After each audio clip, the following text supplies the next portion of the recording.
하나님 말씀 구약 성경 에스겔 37장 1절에서 14절 말씀입니다.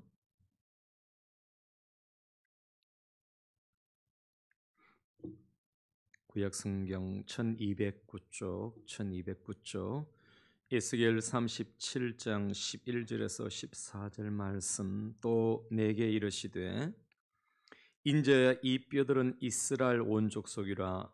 그들이 이르기를 우리의 뼈들이 말랐고 우리의 소망이 없어졌으니 우리는 다 멸절되었다 하느니라. 그러므로 너는 대언하여 그들에게 이르기를 주 여호와께서 이같이 말씀하시기를 내 백성들아 내가 너희 무덤을 열고 너희로 거기에서 나오게 하고 이스라엘 땅으로 들어가게 하리라. 내 백성들아 내가 너희 무덤을 열고 너희로 거기에서 나오게 한즉 너희는 내가 여호와인 줄 알리라. 내가 또 내 영을 너희 속에 두어 너희가 살아나게 하고 내가 또 너희를 너희 고국 땅에 두리니 나 여호와가 이 일을 말하고 이룬 줄을 너희가 알리라. 여호와의 말씀이니라. 아멘. 오늘 사순절 다섯 번째 주일 한계선이 무너질 때라고 하는 제목으로 여러분들과 함께 은혜를 받고자 합니다. 누구나 자신이 처한 환경에 지배를 받아서 인생의 한계선을 그어버리면요 그것만큼 절망이 있을 수가 없습니다. 의사가 손을 쓸 수 없을 정도로 기울어진 그런 중환자들이 있다면은 그 인생의 한계선을 바로 잡는 것 사실상 인간의 힘으로는 불가능합니다. 의사가 이건 안 됩니다. 그냥 장례식 준비하십시오. 이러면 인간의 한계선이 무너져 버리는 것입니다. 얼마 전에 제가 참 존경하는 그 부산의 수영로 교회에 울로 목사님, 정필돈 목사님이 소천하셨는데요. 코로나 걸렸어요. 코로나 걸렸다가 그렇게 폐렴으로 그렇게 주님의 품에 안겼는데 참 인생이 약하다는 생각을 지울 수가 없었습니다. 참 안타까운 죽음이었습니다. 여러분 그뿐이겠습니까? 코로나 팬데믹에서 대출을 받아서 사업을 시작했다가 부도를 맞고 가진 재산 다 팔고도 그 빚더미에 앉게 되면은 그 고통의 한계선을 벗어나기는 쉽지 않을 수 있습니다. 이 한 3년, 2, 3년 안에 이 코로나 팬데믹으로 인해서 소상공인들이 얼마나 어려움을 겪고 있는지 모릅니다. 사실 국민들에게 뭐 20만 원, 30만 원 이게 줄 게 아니고 소상공인들을 밀어줘야 돼요. 그건 참 정부가 저는 제가 볼 때는 그런 건 잘못됐다 그런 생각이 들고 공평하게 나누는 건 참 좋지만은 더 어려운 그런 소상공인들에게 밀어줘서 얼마나 좋았을까 이런 생각을 해봅니다. 이 푸틴의 러시아 그 군대가 우크라이나를 침공해가지고 수많은 그런 그 인명이 그렇게 죽음을 당하지 않습니까? 정말 안타까운 죽음 아닙니까? 너무나도 안타까운 거예요. 어떻게 그럴 수 있을까? 21세기에 이런 아픔이 우리에게 있습니다. 근데 오늘 본문은 이런 개인의 고통 뭐 이런 거를 넘어서 민족의 고통을 말하고 있어요. 민족의 고통. 즉 이스라엘 백성들이 유다 백성들이 바빌론의 포로가 잡혀갔는데 나라 전체가 망해버린 거예요. 그러니까 회생 불가능한 상태다 이 말입니다. 이스라엘 민족은 이 만국의 서러움을 인해서 신음하고 있었습니다. 그래서 이렇게 말하는 겁니다. 우리의 뼈들이 말라버렸다. 우리의 소망이 없으니 우리가 소망이 없으니 다 멸절되어졌다. 망했다. 우리 이제 이렇게 말하잖아요. 그냥 속된 말로 망했다. 망했다. 이렇게 이들이 표현을 한 것입니다. 인간의 희망이라는 한계선이 이 이스라엘 백성들에게 무너져버린 것입니다. 땅바닥에 떨어진 것입니다. 여러분 사람이 여기까지 가보면요 세상에 아무것도 보이지 않습니다. 불쌍하게 그지없는 모습에 울 기력마저도 없을 수가 있는 것입니다. 그런데 여러분 여기에 희망이 있는 것은 선지자의 표현, 마치 그 미가의 그 선지자의 표현이 우리가 기억할 수 있는데, 미가에 이런 말씀이 있습니다. 7장 7절에 오직 나는 여호와를 우러러보며 나를 구원하시는 하나님을 바라보나니 나의 하나님이 나에게 귀를 기울이시리로다. 아멘. 여러분, 하나님이 우리가 고난 가운데 있을 때 우리가 부르짖는 그 기도를 하나님은 들으시고 귀를 기울이신다라고 하는 사실이 여러분 우리에게 이런 어려움 가운데 희망의 단초로 돌아오는 것입니다. 제가 이 찬미를 굉장히 좋아하는데요. 하나님 사랑의 눈으로 내를 어느 때나 바라보시고 하나님 인자한 귀로서 언제나 너에게 기울이시니 어두움에 밝은 빛을 비춰주시고 너의 작은 신임에도 응답하시니 너는 어느 곳에 있든지 주를 향하고 주만 바라볼지라.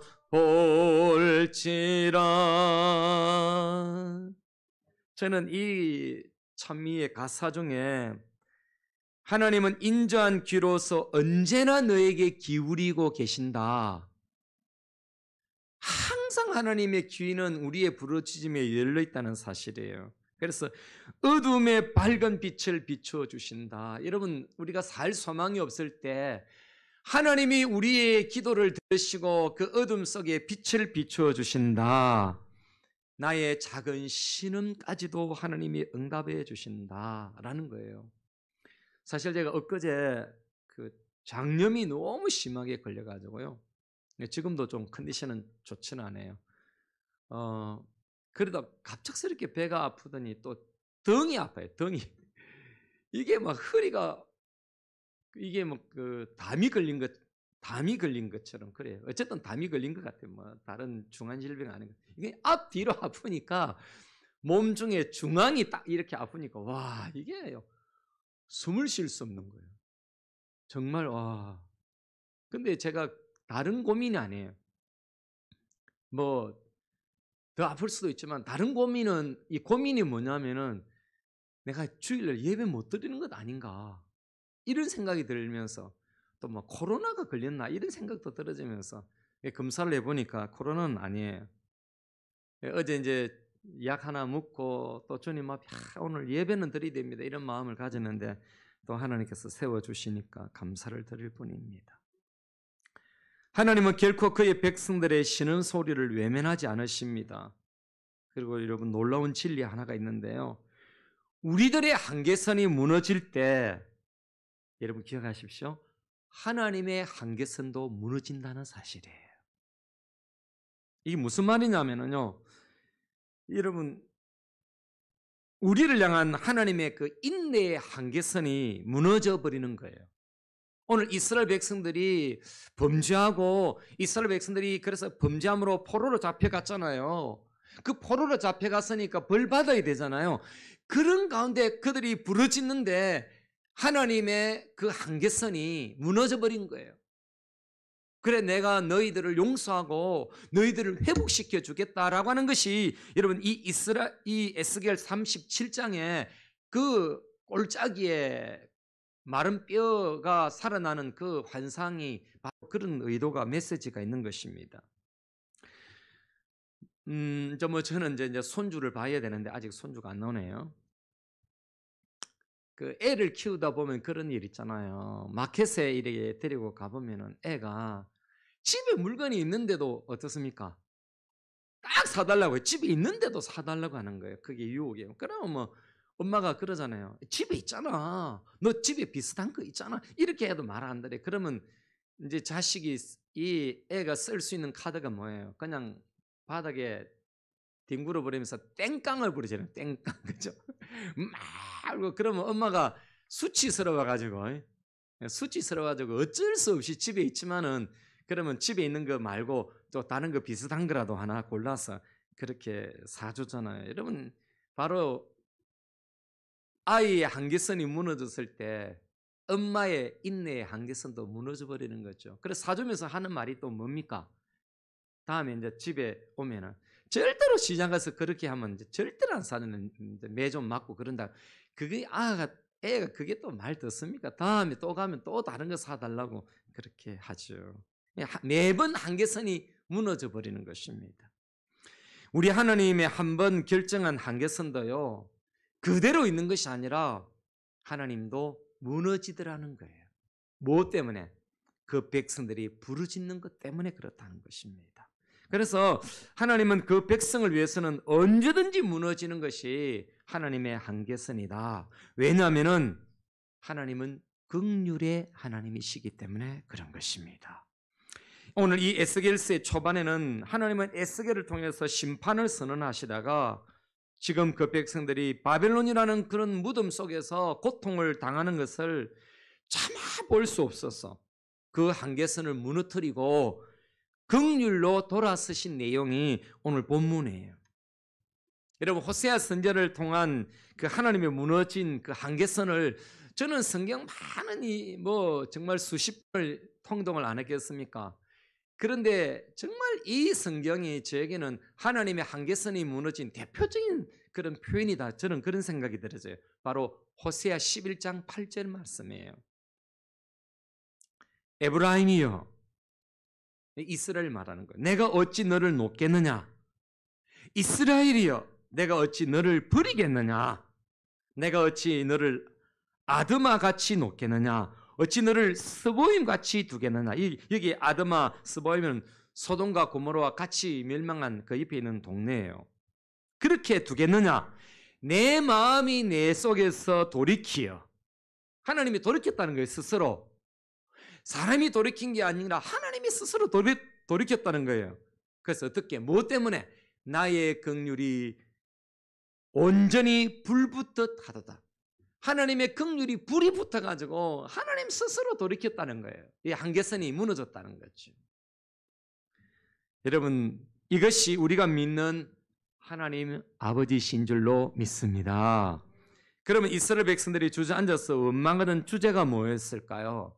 제가 두 번째로 말씀드리는데, 여러분, 그것은 자신들의 형편이 마른 뼈들과 같이 되었다는 사실이에요. 여러분, 1절에서 10절의 내용 이를 한번 쭉 보십시오. 본문을 보시면요, 마른 뼈에 대한 내용 아니겠어요? 그 꼴짜기에 하나님께서, 성령님께서 인도하셔서 그 마른 뼈들이 가득한 죽음의 꼴짜기로 에스겔을 데리고 가는 환상이에요. 굉장히 죽음의 엄산한 꼴짜기 아닙니까? 마치 볼 때 오랜 전에 전쟁을 치르고 몰살당한 것 같이 한 곳에 모여진 그런 마른 뼈들의 모습이 있는 겁니다. 제가 몽골에 가니까 그 말들의 뼈들을 모아놓은 그런 꼴짝에 제가 사진을 찍어 왔는데, 제가 PPT를 준비를 못했는데요. 이 방송이 안 되니까 제가 딱 그거 보면서 사진을 찍으면서 무슨 생각이 드냐면 에스겔 꼴짜기가 생각이 나더라고요. 마른 뼈들이 확. 이 에스겔이 그거 보면서 무슨 느낌으로 그거를 보았을까요? 또 하나님은 왜 그걸 보여줬을까요? 여러분, 그것은 이스라엘 공동체가 지금 처해 있는 그 상태를 말하고 있는 것입니다. 아주 말라버린 그런 뼈들과 같이 오래전에 죽어서 소생할 가능성이 전혀 없는 이스라엘 백성들을 그렇게 보여주고 있는 것입니다. 여러분, 절망의 상태입니다. 바벨론에 포로로 잡혀갔는데 그 처지가 절망의 상태인 것입니다. 비참한 광경을 말하는 것입니다. 여러분, 그런데 그 비참하고 소망이 없는 죽음의 골짜기에 꽃이 피기 시작합니다. 여러분, 그것이 하나님이 심판으로 설정해 놓으신 그 한계선을 무너뜨리시고 긍휼로 다가오셔서 지금 여러분 바로 에스겔을 통해서 지금 보여주는, 네가 대언해라, 네가 대언해라. 그러면 저 뼈들이 살아나고 힘줄이 생겨지고 살이 돋고 생기가 들어가는 것, 네가 대언해라. 여러분, 이 지금 환상의 메시지 가운데 그걸 보여주고 있는 것입니다. 하나님의 한계선이 무너질 때 인간에게 보이는 여러분 모든 한계선은 무너져 내려버리는 것입니다. 그 한계선은 말씀 앞에서 무너져 내리는 것입니다. 오늘 여러분 거기에 본문을 우리가 읽지는 않았습니다만 7절에 보면은 대언하니 대언할 때 그렇게 말하죠. 그리고 오늘 우리가 읽은 본문에도 12절에 보면은 대언하여 이르되, 여러분 대언했다, 하나님의 말씀을 증거했다 이 말입니다. 여러분 뭐 오늘 같으면 설교와 같은 것이겠죠. 말씀을 대언한 것입니다. 대언하니까 뼈들이 살아난 것입니다. 그래서 여러분 예배 시간에 말씀을 잘 들을 필요가 있고, 그 말씀이 내게 주시는 말씀으로 받아들일 이유가 있어요. 여기에 있어요. 내가 말씀을 들을 때 두 가지가 분명히 나타난다 했죠. 어떤 하나님으로 내게 나타나냐면, 하나는 구원의 하나님으로 반드시 찾아오셔요. 하나는 창조의 하나님이에요. 그래서 안식일에는 하나님이 많이 있지만은 특별하게 하나님은 두 가지 형태로 찾아오시는 거예요.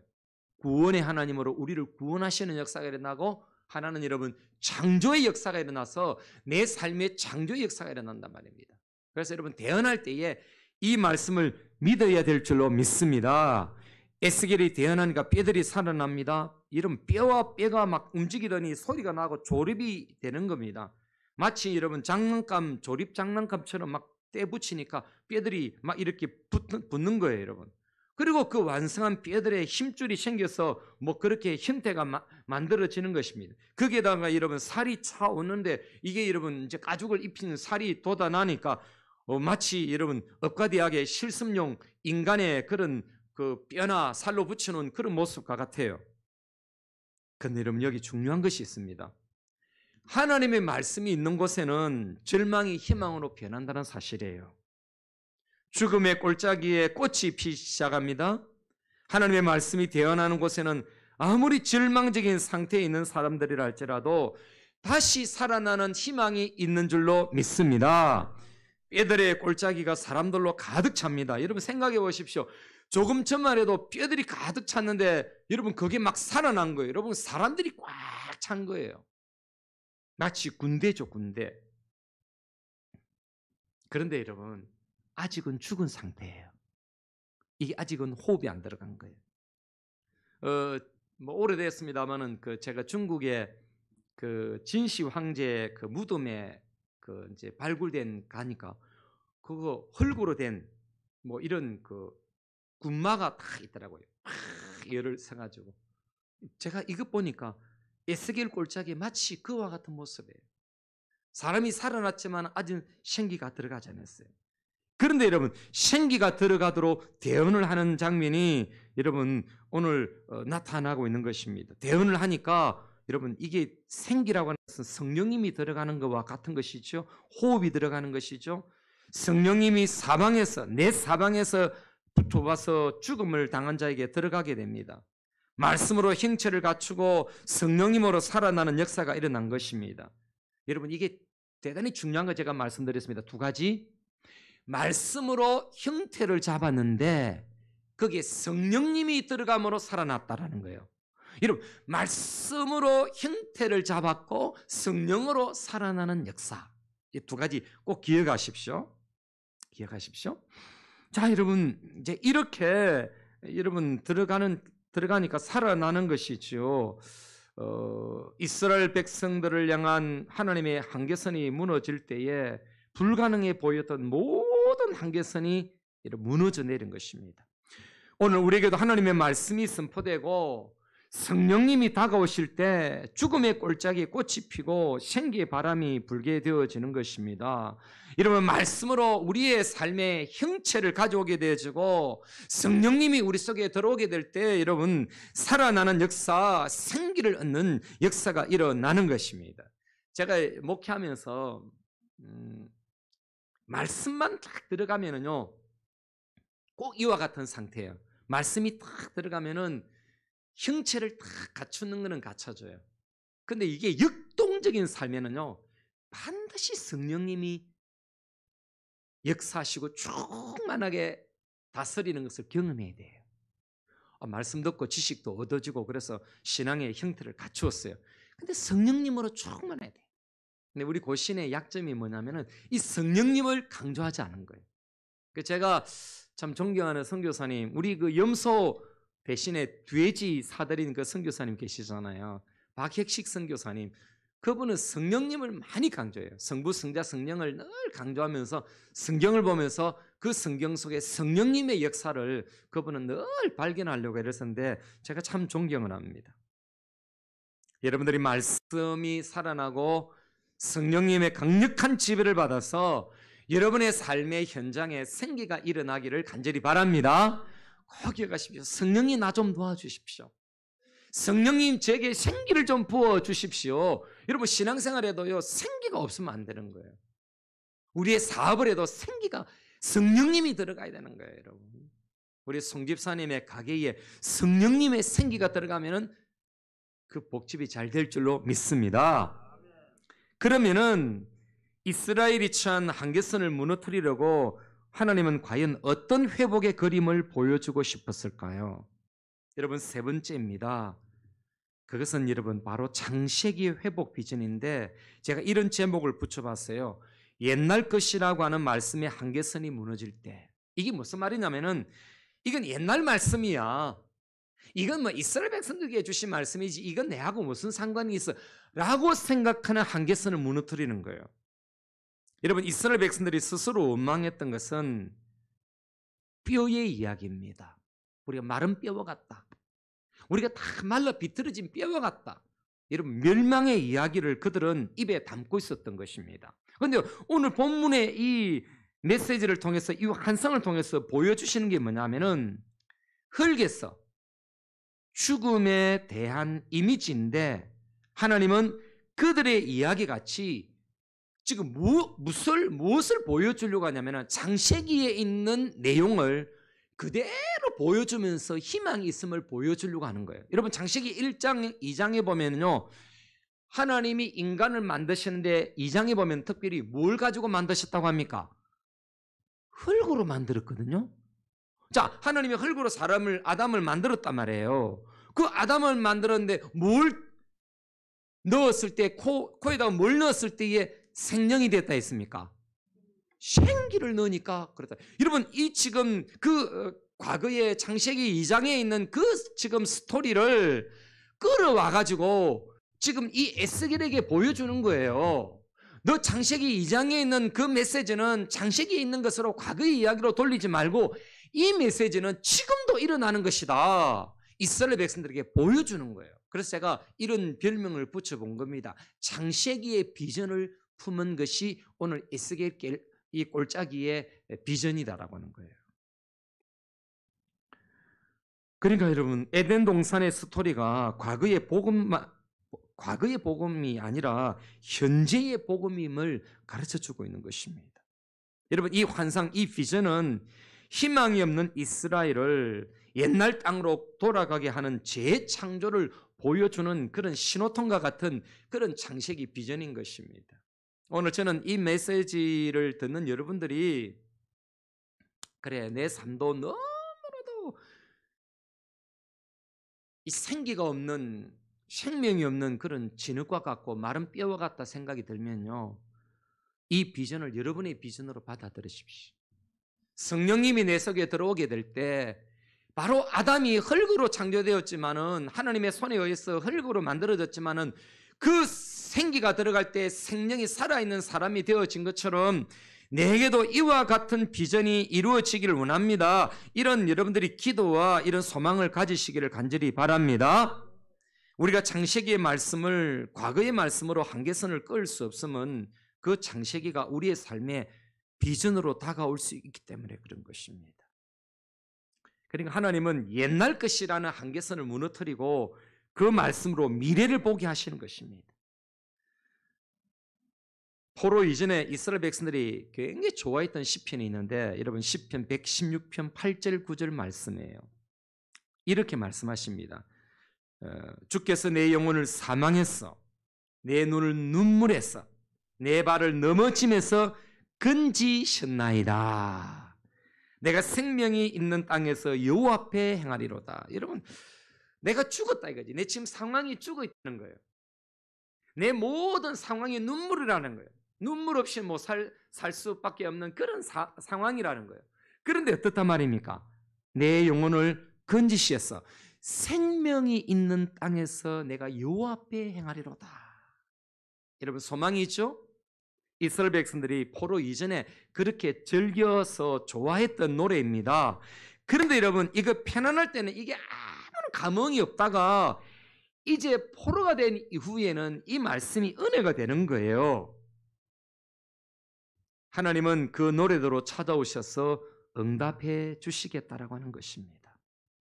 여러분 우리의 찬양과 기도가 어느 날 우리의 현실의 한계선을 걷어버리고 응답이 될 때가 있음을 깨달아야 하는 것입니다. 여러분 잊지 마십시오. 하나님의 말씀은 과거의 말씀이 아니라 현재 우리의 상황에도 역사화가 되어 일어나고 현실화가 된다는 사실을 여러분들이 믿으셔야 합니다. 여러분 이 말씀이 2000년 전에 기록이 되어지고 4000년 전에 여러분 기록이 되어졌다 해도 이 말씀은 과거의 말씀이 아니에요. 골통품상에 있는 그런 말씀이 아니에요. 이 말씀은 지금도 살아있고 우리에게 미래를 바라보게 하는 지금도 소망의 메시지가 되는 줄로 믿습니다. 여러분 우리의 힘들고 소망 없는 상황에서도 하나님이 보여주시는 비전에 대한 확신이 있다면 과거에 우리에게 주신 말씀이 현재와 미래의 현실이 되어집니다. 저는 마지막으로 이스라엘 백성들에게 또 한 가지 무너진 한계선이 있음을 말씀을 드리려고 하는데요. 여러분 그것이 무엇이냐면은 그것은 바로 나라의 한계선입니다. 나라의 한계선. 바벨론의 포로로 잡혀간 이스라엘 백성들의 탄식은 이렇습니다. 우리가 다 멸절되었다. 우리가 쓰는 거 망했다 이 말이에요. 망했다. 우리 망했다. 예수 믿는 사람들도 그런 표현을 쓸 때 있잖아요. 예, 죄송합니다. 그냥 시장터 언어예요. 속된 표현입니다. 조졌다 이렇게 하잖아요. 그런 말 쓸 것 아니죠. 조졌다. 망했다. 하나님의 백성들에게는 그건 어울리지 않는 표현이겠죠. 이스라엘 백성들이 그런 표현을 썼단 말이에요. 끊어지고 망했다. 왜 그럴까요? 나라가 없어졌으니까. 포로로 잡혀가고 바벨론의 포로로 잡혀가고 국권도 민족도 땅도 없어요. 다 망한 거예요. 그러니까 그렇게밖에 표현할 수밖에 없을 겁니다. 여러분 나라가 있어야 힘을 쓸 수 있지 않습니까? 세계에서 가장 강력한 시민권은 어느 나라 시민권입니까? 미국이죠. 그래서 여러분 천국 밑에 미국이라고. 우리나라에는 천당 밑에 분당이 있죠. 근데 미국의 시민권도 그래서 천국 밑에 미국 있고 미국 밑에 한국이 있다 그런 말 듣어요. 여러분 우리나라 시민권도 우리나라 그 패스포드 있죠. 여권 세계에서 몇 번째인 줄 아십니까? 힘이 놀라지 마세요. 우리나라 여권이 세계에서 두 번째입니다. 두 번째. 세계 어느 나라 가도 돼요. 왜 하나가 빠져서 우리가 2등이에요. 어느 나라인 줄 아세요? 북한 때문에 그래요. 북한 빼고는 우리 다 갈 수 있어요. 그 세계 2위라니까 2위. 와, 여러분 대단하잖아요. 여러분 패스포드 막 그 탈북민들 이분들은 그 패스포드가 없는 민족이에요. 있어도 한 번도 뭐 자기 손에 뭐 그걸 쥐고 외국 여행을 다녀본 적도 없어요. 근데 우리나라 그 여권을 가지니까 어디든지 통하더라는 거예요. 그 중국에서 살다가 중국에서 이제 탈북해가 중국에 살다가 막 서름을 깼다가 한국에 왔잖아요. 한국에 있다가 이제 한국 그 패스포드를 가지고 제일 먼저 여행을 가면 어느 나라 간지 아세요? 중국을 가요. 중국 갈 때 여권을 호주머니 뒤에 다 보이도록 아니면 손에 딱 들고 보이도록 간대요. 그러면 대부분이 대한민국 그 여권을 보여주면 다 통한대요. 우리나라의 국권이 굉장히 힘이 있다는 거죠. 미국도 힘이 있잖아요. 근데 이스라엘 백성들에게 이런 패스포드가 없는 거예요. 국군이 없는 거예요. 쉼이 없는 거예요. 다 망해버렸으니까. 그래서 이스라엘 백성들이 망했다. 우린 종이다. 우린 소망이 없다. 우리는 뭐 영주권도 없고 우리는 다 망했다. 이런 여러분 이런 한계선을 이야기한 것입니다. 그런데 여러분 한계선이 무너지는 것이 오늘 이 본문의 메시지예요. 이스라엘 백성들에게 희망의 한 단어가 주어집니다. 여러분 그것이 무엇일까요? 바로 12절 13절에 보시면요. 저는 이건 노란 줄로 꺼놨어요. 12절 13절에 내 백성들아 이렇게 내 백성들아 내가 너희 무덤을 열고 너희로 거기에서 나오게 하고 이스라엘 땅으로 들어가게 하리라. 내 백성들아 내가 너희 무덤을 열고 너희로 거기에서 나오게 한즉 너희는 내가 여호와인 줄 알리라. 너 지금 죽은 것과 같은 너 죽었다고 말하는데 망했다고 하는 그 무덤에서 내가 끄집어내겠다는 거예요. 여러분 여기에 애타게 부르짖는 내 백성들아 내 백성들아라는 말이 있는데 여러분 이건 대단히 중요한 말씀이에요. 나라도 없고 없는데 국권도 없는데 지금 내 백성이라고 말하니까 말이 안 되는 것 아니겠습니까? 여러분 나라가 되려면 세 가지가 있어야 돼요. 무엇이 있어야 될까요? 땅이 있어야 되고 국민이 있어야 되고 주권이 있어야 돼요. 주권. 근데 없어요. 백성들이 있는데 주권도 없고 땅도 없어요. 빼앗겼으니까. 그런데 하나님은 내 백성이라고 그렇게 말하잖아요. 그럼 왜 하나님이 내 백성이라고 외치는 겁니까?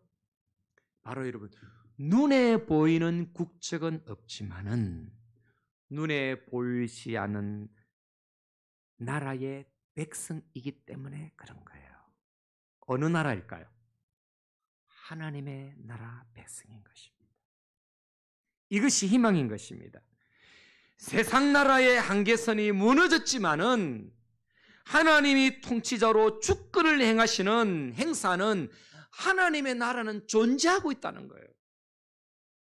너희가 세상 나라는 잃어버렸고 세상 나라에서는 이제는 그 한계선이 무너져가고 포로로 잡혀갔지만은 그래서 한계선을 꺼버린 거예요. 우리는 안 된다. 우리는 망한다. 그런데 너희들이 끊어온 그 한계선 너머에 하나님의 나라가 있고 그 하나님의 나라의 왕 되신 하나님이 내 백성이라고 그렇게 말씀하고 있다는 거예요.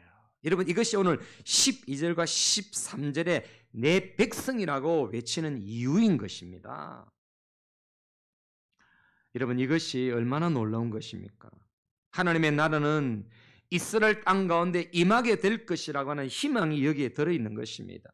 아무리 바벨론이라는 나라의 한계선이 강하다고 할지라도 지금 언젠가는 밀고 들어오는 하나님의 나라 앞에서는 아무것도 아니라고 하는 거예요, 여러분.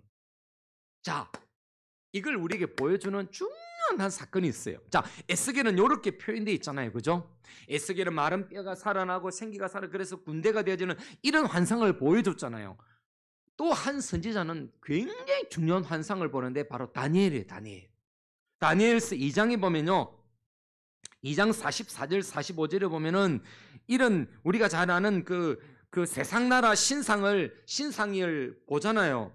근데 그 느부갓네살의 꿈에 나타난 그 신상이 돌 하나에 손대지 아니한 전에 성경은 떠인 돌 하나가 날아와 가지고 손을 대지 않은 그 돌 하나가 그 손을 대지 않은 돌 하나가 날아와 가지고 그 신상을 딱 맞췄는데 그 신상이 딱 무너진 거예요, 여러분. 그것이 44절, 45절의 내용이에요. 45절에 보면 이랬잖아요. 손대지 아니한 돌이 산에서 나와서 쇠와 녹과 진흙과 은과 금을 부서뜨린 것을 왕께서 보신 것은 크신 하나님이 장래일을 왕께 알게 하신 것이라. 무슨 일이 이야기예요? 세상 나라는 다 망한다 할지라도 어느 나라는 하나님의 나라는 영원토록 남아있고 그 하나님의 나라가 세상 나라를 멸절시키고 하나님의 나라가 세워진다는 거예요, 여러분. 이것을 에스겔이 본 환상이나 지금 다니엘이 본 환상이나 이 꿈이나 똑같은 거예요, 여러분. 똑같은 그 주제를 갖고 있는 거예요. 하나님의 나라가 세워질 거라는 거죠. 그러니까 여러분, 하나님의 본심은, 하나님의 나라는 결코 하늘에만 있는 것이 아니라 땅으로 밀고 들어올 것이라고 하는, 여러분, 예수 그리스도가 오심으로 이 온전한 성취가 일어나는 것이죠. 그리고 우리는 예수님이 오심으로 하나님의 나라에 우리는 시민권을 가진 자들이에요, 여러분.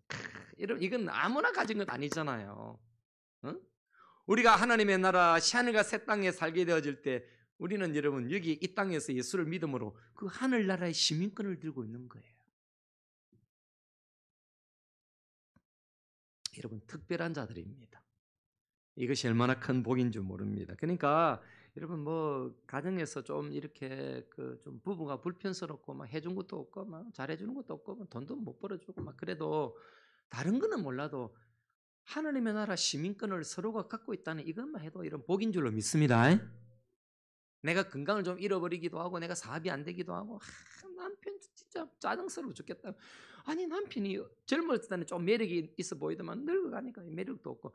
여러분, 그래도요, 그 속에 있는 하나님의 나라의 시민권을 갖고 있다는 그 자체가 참 복이에요, 여러분.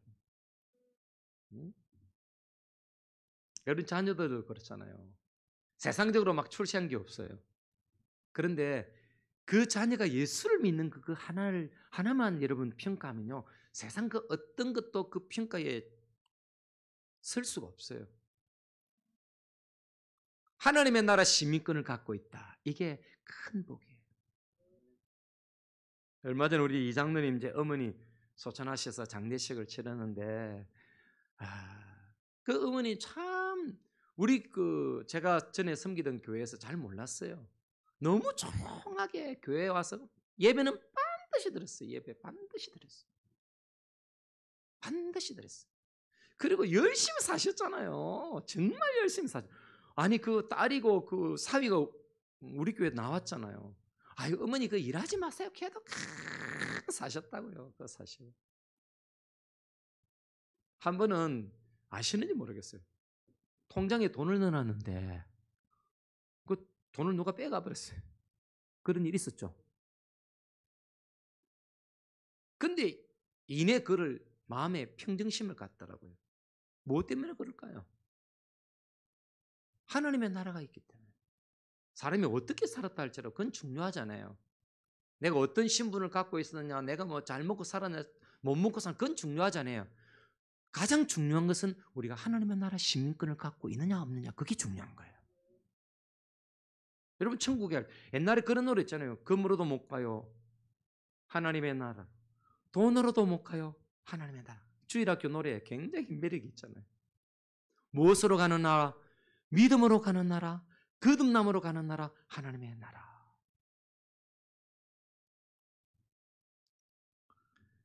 여러분, 이 세상에서 살면서 세상 나라의 한계선이 무너져 내린다 해도 내가 하나님의 나라의 백성이고 시민이라고 하는 것은 결코 나를 빼앗을 수 없음을 확신해야 하는 것입니다. 세상 나라 가운데서 내 인생이 그렇게 인정받지 못하고 보잘것없어도 나는 하나님의 백성이라고 하는 이 확신이 중요한 것입니다. 우리를 흔들어 놓는 세상의 환경 속에 놓여 있다 해도 하나님의 나라 백성이라는 이 믿음으로 우리가 세상 나라를 극복해야 될 줄로 믿습니다. 말씀을 맺습니다. 영국에 가면 웨스트민스터 아비 처치가 있어요. 여러분 그 테임즈 강에서 보면은 굉장히 예쁜 강이 있어요. 이렇게 강에 그 보면은 예쁜 예배당이 있다고. 국회 의사당이 있고 웨스트민스터 아비 처치가 있어요. 제가 그 영국에 있을 때 꼭 가보고 싶었던 곳 하나가 바로 이곳이었어요. 근데 그 예배당에 탁 들어가면요, 얼마 안 가서 거기 무덤들이 많아요. 이런 교회 안에 무덤이 있어요. 근데 처칠의 무덤이 딱 입고 있어요. 이 평장에 이렇게 우리 지금 타일이죠, 타일. 요거 한 4개 정도 사이즈예요. 근데 그 밑에 관이 있는 거예요. 그리고 예배당 안에 그렇게 무덤이 돼 있어요. 그리고 벽에 뭐 이런데 보면은 무덤이들이 다 있어요. 우리 같으면은 그 막 무섭기도 하고 징그럽기도 하고 여러 가지로 뭐 못할 거예요. 그런데 이분들은 대단해요. 제가 한동안 그게 보고 나서 제 속에 뭐랄까요? 좀 여운이 남더라고요. 어떻게 시체를 교회당 안에 장사할 수 있을까? 무덤을 쓸 수 있을까? 제가 이런 결론을 내려봤어요. 죽음이 아니라 부활을 품고 있기 때문에 그런 것은 아닐까? 부활할 때 어디서 부활하면 제일 좋겠습니까? 교회에서 부활하면 제일 좋겠지. 이런 마음으로 하지 않았을까? 제 혼자 결론이에요, 결론. 부활을 믿기 때문에 예배당에서 부활하면 좋겠다. 이런 마음으로 그 후세들이 아마 그분들도 돌아가시기 전에 그런 유언을 남겼는지 모르겠습니다만은 그렇게 무덤을 쓴 거예요. 여러분 이제 보통의 성도들은 어디에다가 무덤을 쓸까요? 그 정문에다가 예배당 교회 뜰에다가. 그러니까 여러분 그 후손들이 매주일마다 오면은 그 조상들의 묘비 사이로 지나가는 거예요. 이게 죽음과 삶이 멀리 떨어져 있는 것이 아니라 가까이 있는데 그것은 부활을 믿기 때문에 그래요. 여러분 우리 사순절 기간 마치고 나면 무슨 절이 있습니까? 부활절이 있어요. 죽음과 부활이 가까이 있는 거예요. 여러분 기독교는 그래서 죽음과 부활이 선이 없는 거예요. 죽자 말자 살아나니까. 하나님의 나라에서 우리의 영혼이 살아서 영혼이 있을 뿐 아니라 언젠가는 주님 오시면은 영원한 하나님의 나라와 연결되기 때문에 우리는 죽음이라고 하는 순간의 찰나에 있지만은 그 이후로 계속해서 영생이라는 것이 주어져 있기 때문에 그럴 수 있는 거죠. 그래서 제가 그 답을 그렇게 한번 얻어봤습니다. 부활은 교회 안에 있는 일이며 죽음은 교회 안에서 아무것도 아님을 표현한다고 할까요? 저는 그런 결론을 내려봅니다. 오늘 보면 우리에게 부활을 강조하는 말씀이 아니라 이스라엘의 회복을 말씀하십니다만은 그러나 결국은 이스라엘의 회복은 그리스도의 죽음과 부활을 통하여 온전한 회복이 일어나는 것입니다. 하나님은 우리의 상황이 죽은 것 같다 할지라도 결코 마른 뼈로 내버려 두지 않으시고 부활로 다가오십니다. 부활의 예수님이 찾아오시고 말씀하시고 생명님이 역사하시면 우리의 삶이나 환경이 어떤 한계선에 견디지 못하고 무너지고 말 것입니다. 여러분, 정말 오늘 저는 이 말씀을 통해서 결론을 내린다면은 우리의 마른 뼈 상황에서 말씀과 성령님으로 우리를 향해서 우리 주님이 싸우고 계신다는 사실을 기억할 필요가 있습니다. 여러분 우리가 그 바벨론에 항거하는 독립운동이 보이지 않잖아요. 이런 본문에 그죠? 여러분 지금 우크라이나 러시아 싸우는데 막 저항하잖아요. 그죠? 그래 러시아가 곤욕을 치르고 있잖아요.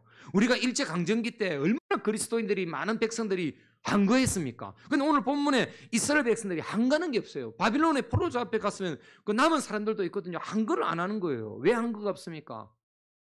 항거해도 필요가 없어요. 근데 유일하게 항거하는 분이 계신다는 거예요. 그게 누구냐? 바로 하나님이 항거하고 계시는 거예요. 저는 이것으로 결론을 내립니다. 우리를 향해서 싸워주시는 분, 우리를 일으켜주시고 우리가 쳐놓은 한계선을 무너뜨리실 분은 주님밖에 없다는 이 사실을 여러분들이 믿으시기를 주님의 이름으로 축원합니다.